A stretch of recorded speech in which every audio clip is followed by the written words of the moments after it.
really just hope that there's just a cure. Like the minute you're diagnosed, you can just take something and have it be cured. I don't know if that'll happen, but you know, you always hear people say, well, if it doesn't happen in my lifetime, or in this case, Gayle's lifetime, hopefully it'll help all the people afterwards, right?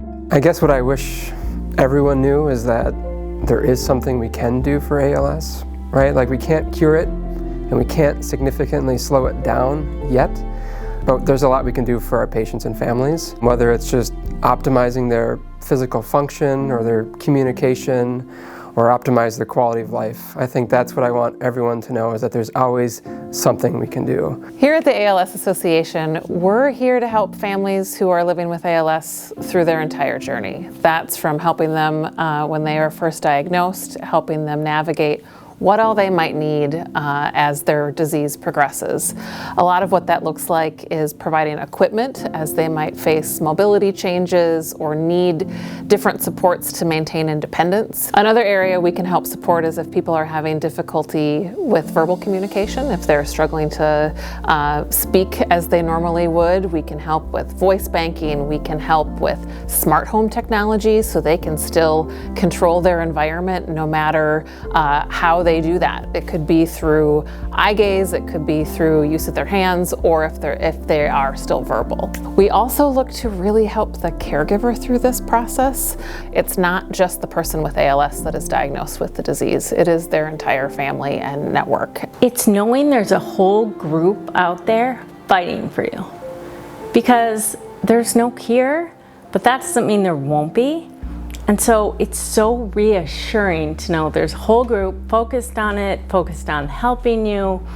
And I know the ALS Association is a huge contributor to research, and that's great, but for me, I think what I value most is the people there and the fact that it's very tangible what they provide. I mean, the list is too long to even go into what they provided, from the durable medical equipment pool to just support to, you know, my fundraising efforts, and it's just amazing. Like, it's just so nice to know they're there. So essentially a multidisciplinary clinic is a group of medical providers from multiple disciplines working in the same space for the same goal, which is to take care of patients. And so working alongside physical therapy and occupational therapy and speech pathology and dietitians and nurses and social workers, respiratory therapists, all at the same time, where a patient comes and the team just circles around them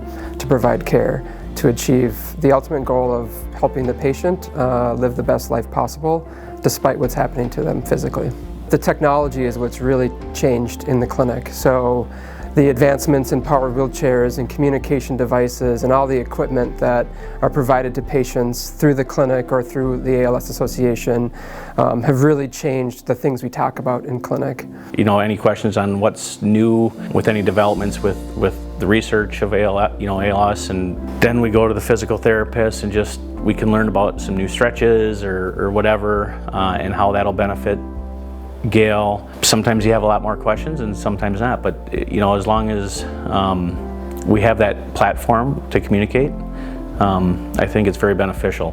We've looked at how can we use technology to help people connect. It's not just by being able to provide that as a service, but it's also making sure that people living with ALS have the technology they need to dial into that. One of the silver linings of the pandemic has been access to telehealth and helping folks be able to have that consistency and quality of care from their ALS clinic, even if they couldn't get there in person. When people have that consistent access to their care team and clinical services, their overall quality of life improves. They actually had someone come to clinic and talk about it and tell you what was available, and you know, you can't absorb all of that in a clinic appointment, so it was good they they kept coming and kept showing things. I will also say the OT, PT, everybody's great about knowing. So I think the ALS Association does a phenomenal job integrating with them because they know. The resources, the research, the services, the outreach that ALS has provided to Gayle. She's had numerous wheelchairs, walkers, shower supports, railings, faucets, meals that are delivered. And if it wasn't for ALS in the research and raising the funds to do that, she wouldn't have these resources and life would be very different. I feel confident in saying that in almost the 5 years of her being diagnosed with ALS, she's living life, and she's living life because of everything that ALS has given her to lighten the load on Doug and her kids so she can do everything that she wants to do.